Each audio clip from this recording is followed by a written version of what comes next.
Breaking news Lok Sabha নিৰ্বাচনৰ ফলাফলৰ পাছতেই ৰাজ্যৰ মুখ্যমন্ত্ৰী ডক্টৰ হিমন্ত বিশ্ব শৰ্মাই এতিয়া ৰাজ্যৰ সংখ্যালঘু মুছলমানক টাৰ্গেট কৰি লোৱা দেখিবলৈ পোৱা গৈছে। ক্ষোভ উজাৰিছে মুখ্যমন্ত্ৰীগৰাকীয়ে, কৈছে যে 10 বছৰত অনাগত 10 বছৰত সংখ্যালঘু মুছলমানৰ লক্ষ্য অসমখন দখল কৰা, আৰু যাৰ বাবে এতিয়া কংগ্ৰেছক ভোট দিছে সংখ্যালঘু মুছলমানে। আৰু এনেদৰে এতিয়া সংখ্যালঘু মুছলমানক লৈ ক্ষোভ উজৰা দেখিবলৈ পোৱা গৈছে। টাৰ্গেট কৰি লৈছে মুখ্যমন্ত্ৰী ডক্টৰ হিমন্ত বিশ্ব শৰ্মাই, আৰু সমান্তৰালভাৱে কি কৈছে আমি সবিস্তাৰে লৈ অহাৰ চেষ্টা কৰিম। এটা অতিকে গুৰুত্বপূৰ্ণ খবৰ, ডাঙৰ খবৰ যে লোকসভা নিৰ্বাচনৰ ফলাফলৰ পাছতেই পুনৰ সংখ্যালঘুক টাৰ্গেট কৰি লৈছে মুখ্যমন্ত্ৰী ডক্টৰ হিমন্ত বিশ্ব শৰ্মাই। অসমত সংখ্যালঘুৰ ভোটেৰে জয়ী হৈছে এতিয়া কংগ্ৰেছ, আৰু কেৱল বাংলাদেশী মূলৰ ভোটাৰে ভোট দিছে এতিয়া কংগ্ৰেছক। ৰাজ্যত 3 গৰাকী কংগ্ৰেছ সাংসদ আৰু তেখেতসকলক বাংলাদেশী মূলৰ ভোটাৰে ভোট দিছে বুলি উল্লেখ কৰিছে।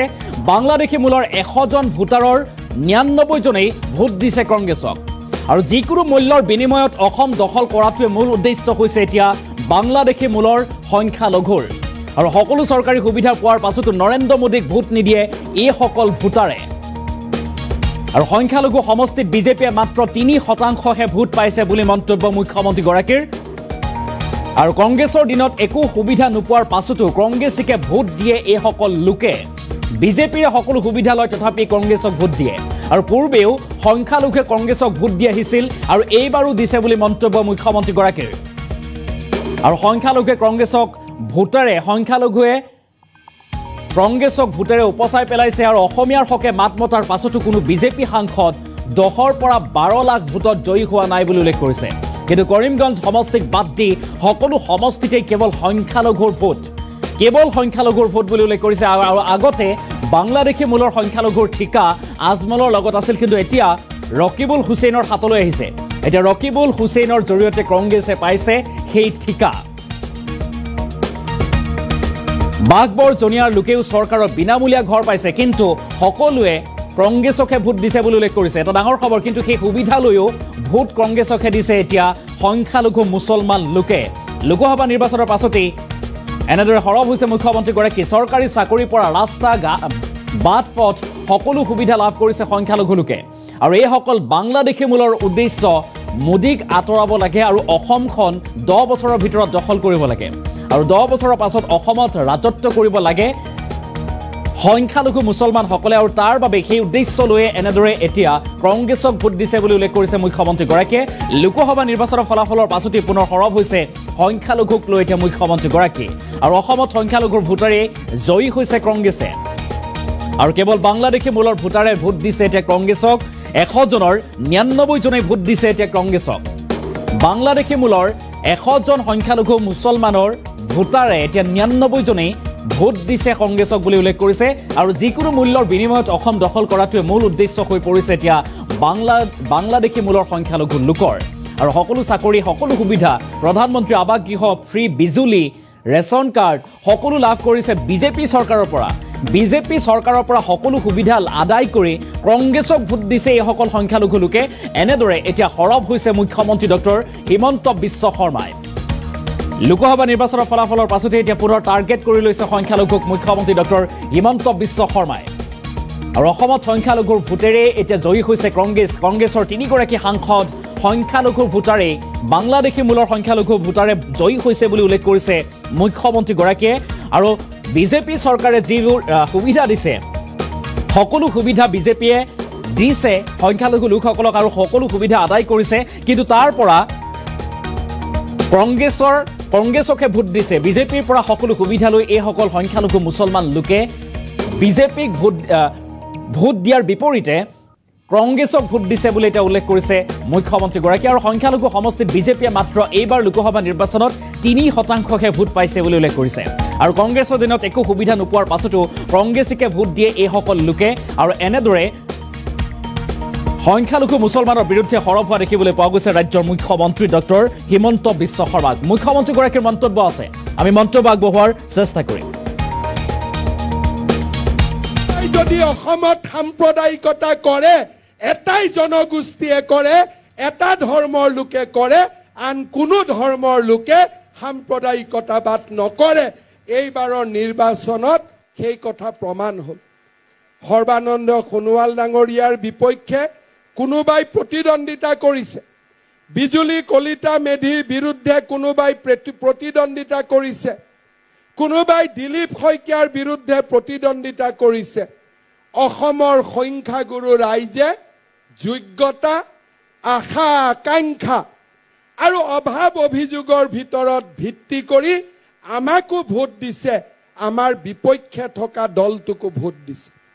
ৰাস্তা কতো হোৱা নাই, চাকৰি কোনেও পোৱা নাই, মানি লোৱাৰ পিছতো আমাৰ কিন্তু এছাম লোকৰ চৰকাৰৰ প্ৰতি অভিযোগ নাথাকে। কংগ্ৰেছৰ দিনত চৰত মাটিৰ পট্টা পোৱা নাই, কংগ্ৰেছৰ দিনত সংখ্যালঘু সম্প্ৰদায়ৰ লোকে দৰিদ্ৰতাৰ বাবে তিল তিলকৈ জীৱন যাপন কৰিছে। সংখ্যালঘু অঞ্চলত এটাও ৰাস্তা নাই, বিজুলী বাতি যোৱা নাই, মূল্য বৃদ্ধিৰ কথা চিন্তা কৰা নাই, কোন কাৰ্যকৰ্তাই কি পাইছে চিন্তা কৰা নাই। সংখ্যালঘু ৰাইজে কংগ্ৰেছত ভোটৰে উপচাই দি আহিছিল আৰু এইবাৰো ভোটেৰে উপচাই দিছে। অসমৰ বাবে আমি শিকিবলগীয়া কথা, যিবিলাকে বিজেপি কিমান দিন সাম্প্ৰদায়িকতাবাদী বুলি কৈ আহিছিল, আমি বিজেপিয়ে ক'ব পাৰো যে আমি যদি হিন্দু সমাজৰ হৈও কৰবাত থিয় হৈছো, অসমীয়া সমাজৰ হৈ যদি আমি থিয় হৈছো, জনজাতীয় ৰাইজৰ হৈ যদি আমি থিয় হৈছো, 100টা ভোটৰ 100টা ভোট আমি পোৱা নাই। আমাৰ কোনো এজন সংসদ 10 লাখ 12 লাখ ভোটত বিজয়ী হোৱা নাই। কিন্তু যদি কৰিমগঞ্জক বাদ দি অসমৰ যদি আমি বাংলাদেশৰ মূলৰ সংখ্যালঘু লোকসকলৰ ভোটৰ কেন্দ্ৰবিলাক যদি চাব যাওঁ, 100টা ভোটৰ 99টা 100টা ভোটেই মাত্ৰ কংগ্ৰেছ দলে লাভ কৰিছে। আগতে তেওঁলোকৰ ঠিকা বদৰুদ্দিন আজমলৰ লগত আছিল, এতিয়া ঠিকাটো ৰকিবুল হুছেইনৰ গালৈকে হস্তান্তৰিত হ'ল। মাত্ৰ ঠিকাৰ পৰিৱৰ্তন হ'ল, কিন্তু দলৰ পৰিৱৰ্তন নহ'ল, সাম্প্ৰদায়িকতাবাদী চিন্তাৰ পৰিৱৰ্তন নহ'ল। আজি কোনে সাম্প্ৰদায়িকতাবাদী কৰে? নৰেন্দ্ৰ মোদীৰ প্ৰধানমন্ত্ৰী আৱাস যোজনাৰ ঘৰ বাগবৰতো দেখা পাব, জনিয়াতো দেখা পাব। যিজন মানুহে মোদীজীয়ে দিয়া ঘৰত বাস কৰে, যিজন মানুহে মোদীজীয়ে দিয়া ইলেক্ট্ৰিচিটিৰ সহায়ত বিজুলীৰ পোহৰ লয়, যিজন ব্যক্তিয়ে শৌচাগাৰত যায় মোদীজীয়ে দিয়া শৌচালয়, 10 তাৰিখে বেংকৰ একাউণ্টত যিজন ব্যক্তিৰ ঘৰত 1250 টকা জমা হয়, সেইজন ব্যক্তিয়েও ভোটৰ কেন্দ্ৰত সাহসেৰে গৈ কংগ্ৰেছ দলক ভোট দিছে, নৰেন্দ্ৰ মোদীক ভোট দিয়া নাই। সাম্প্ৰদায়িকতাবাদৰ ইমান চৰম নিদৰ্শন আগতে কতো কেতিয়াও প্ৰকাশ হোৱা নাছিল। আপোনালোকে চিন্তা কৰক, যিজন ব্যক্তিৰ পৰিয়ালে এটকা নিদিয়াকৈ চৰকাৰী চাকৰি পাইছে, যিজন ব্যক্তিৰ পৰিয়ালে মোদীজীয়ে দিয়া ঘৰ পাইছে, ইলেক্ট্ৰিচিটি পাইছে, ঘৰৰ সন্মুখৰ ৰাস্তা পকী হৈছে, স্কুল পকী হৈছে, সেইজন ব্যক্তিয়ে বস্তুৰ দামৰ কথা চিন্তা কৰা নাই, সেইজন ব্যক্তি আন একোৱেই চিন্তা কৰা নাই, এটাই চিন্তা কৰিছে মোদী হাটাও, তাৰ বাদে আৰু একো চিন্তা কৰা নাই। কিন্তু হিন্দু সমাজ ধৰ্ম নিৰপেক্ষভাৱেই আমি চিন্তা কৰা নাই মোদী বাঁচাও। কোনোবাই মোদীক ভোট দিছো, কোনোবাই মোদীক ভোট দিয়া নাই। কিন্তু বাংলাদেশী মূলৰ সংখ্যালঘু সম্প্ৰদায়ৰ লোকসকলে কংগ্ৰেছ চৰকাৰ ৰাজ্যত থাকিলেও, পেট্ৰলৰ দাম 300 টকা হ'লেও তেওঁলোকে কংগ্ৰেছকে দিব, কাৰণ অসমখনৰ ওপৰত তেওঁলোকে অহা 10 বছৰৰ ভিতৰত অসমখনক তেওঁলোকে দখল কৰিব লাগে, সেয়ে হৈছে তেওঁলোকৰ একমাত্ৰ লক্ষ্য। নিৰ্বাচনৰ সময়ত মাত্ৰ মডেল কোড অফ কণ্ডাক্ট আছিল আমি মন্ত্ৰীসকলে অফিচত অহা নাছিলোঁ মই নিৰ্বাচনৰ কামত ৰাজ্যৰ বাহিৰত আছিলোঁ এই তিনিটা সময়ৰ ভিতৰতে তেওঁলোকে লখিমপুৰত থানা আক্ৰমণ কৰিলে এই সময়ৰ ভিতৰতে বৰপেটাৰ হিন্দু গাঁৱত তেখেতসকলে আহি সংগবদ্ধ আক্ৰমণ চলালে আৰু এই এমাহৰ ভিতৰতে তেওঁলোকে কোকৰাঝাৰত কোচ ৰাজবংশী গাঁৱত গৈ তেওঁলোকে মাটি দখলৰ অভিযান চলালে মাত্ৰ মডেল কোড অফ কণ্ডাক্টৰ কাৰণে এমাহ মাত্ৰ বিজেপি চৰকাৰখন শুই থকা নাছিল মাত্ৰ নিষ্ক্ৰিয় হৈ আছে এমাহ নিষ্ক্ৰিয় হওঁতে তিনিটাকৈ সংগবদ্ধ আক্ৰমণ আৰু এইখন অসমত যেতিয়া বিজেপিৰ চৰকাৰ নাথাকিব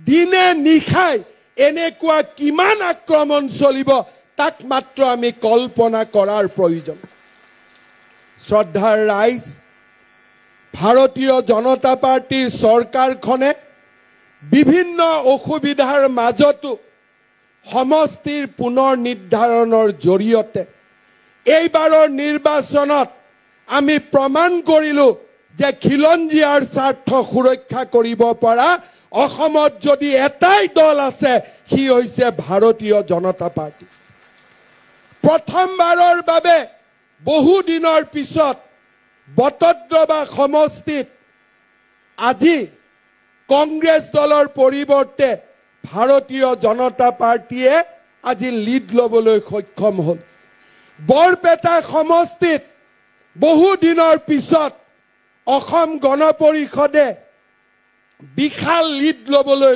সক্ষম হ'ল হাতৰ পৰা ওলাই যোৱা গোলকগঞ্জ সমষ্টিক আমি উভতাই আনিবলৈ সক্ষম হলো আমাৰ সভাপতি ৰঞ্জিত দাসে প্ৰতিনিধিত্ব কৰা হাতৰ পৰা ওলাই যোৱা সৰভোগ সমষ্টি আমি আকৌ ভাৰতীয় জনতা পাৰ্টিয়ে জয়লাভ কৰিবলৈ সক্ষম হ'ল আজি অসমৰ ৰাইজে বিশ্লেষণ কৰিব এই নিৰ্বাচনত আমি কোন সমষ্টিত হাৰিছো তাতকৈ আটাইতকৈ বেছি আলোচনাৰ প্ৰয়োজন আছে যে বটদ্ৰৱাত বিজেপি জিকিছে বৰপেটাত বিজেপি জিকিছে গোলকগঞ্জলৈ বিজেপি জিকিছে কোনোবাই যদি অসমত সাম্প্ৰদায়িকতা কৰে এটাই জনগোষ্ঠীয়ে কৰে এটা ধৰ্মৰ লোকে কৰে আন কোনো ধৰ্মৰ লোকে সাম্প্ৰদায়িকতাবাদ নকৰে এইবাৰৰ নিৰ্বাচনত সেই কথা প্ৰমাণ হ'ল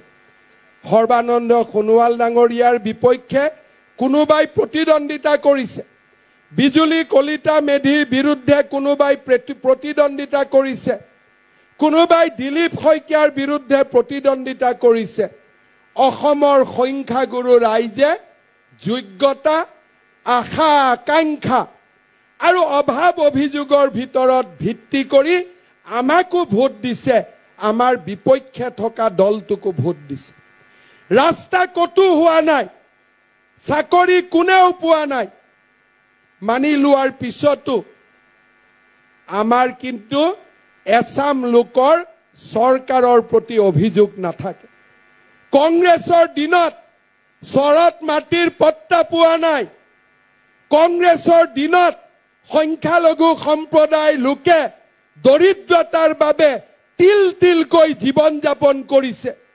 সংখ্যালঘু অঞ্চলত এটাও ৰাস্তা নাই বিজুলী বাতি যোৱা নাই মূল্য বৃদ্ধিৰ কথা চিন্তা কৰা নাই কোন কাৰ্যকৰ্তাই কি পাইছে চিন্তা কৰা নাই সংখ্যালঘু ৰাইজে কংগ্ৰেছক ভোটৰে উপচাই দি আহিছিল আৰু এইবাৰো ভোটেৰে উপচাই দিছে অসমৰ বাবে আমি শিকিবলগীয়া কথা যিবিলাকে বিজেপি কিমান দিন সাম্প্ৰদায়িকতাবাদী বুলি কৈ আহিছিল আমি বিজেপিয়ে ক'ব পাৰো যে আমি যদি হিন্দু সমাজৰ হৈ কৰবাত থিয় হৈছো অসমীয়া সমাজৰ হৈ যদি আমি থিয় হৈছো জনজাতীয় ৰাইজৰ হৈ যদি আমি থিয় হৈছো 100টা ভোটৰ 100টা ভোট আমি পোৱা নাই আমাৰ কোনো এজন সংসদ 10 লাখ 12 লাখ ভোটত বিজয়ী হোৱা নাই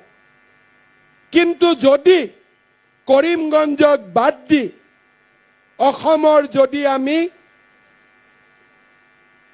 বাংলাদেশৰ মূলৰ সংখ্যালঘু লোকসকলৰ ভোটৰ কেন্দ্ৰবিলাক যদি চাব যাওঁ 100টা ভোটৰ 99টা 100টা ভোটেই মাত্ৰ কংগ্ৰেছ দলে লাভ কৰিছে আগতে তেওঁলোকৰ ঠিকা বদৰুদ্দিন আজমলৰ লগত আছিল এতিয়া ঠিকাটো ৰকিবুল হুছেইনৰ গালৈকে হস্তান্তৰিত হ'ল মাত্ৰ ঠিকাৰ পৰিৱৰ্তন হ'ল কিন্তু দলৰ পৰিৱৰ্তন নহল সাম্প্ৰদায়িকতাবাদী চিন্তাৰ পৰিৱৰ্তন নহল আজি কোনে সাম্প্ৰদায়িকতাবাদী কৰে নৰেন্দ্ৰ মোদীৰ প্ৰধানমন্ত্ৰী আৱাস যোজনাৰ ঘৰ বাগবৰতো দেখা পাব জনিয়াতো দেখা পাব যিজন মানুহে মোদীজীয়ে দিয়া ঘৰত বাস কৰে যিজন মানুহে মোদীজীয়ে দিয়া ইলেক্ট্ৰিচিটিৰ সহায়ত বিজুলীৰ পোহৰ লয়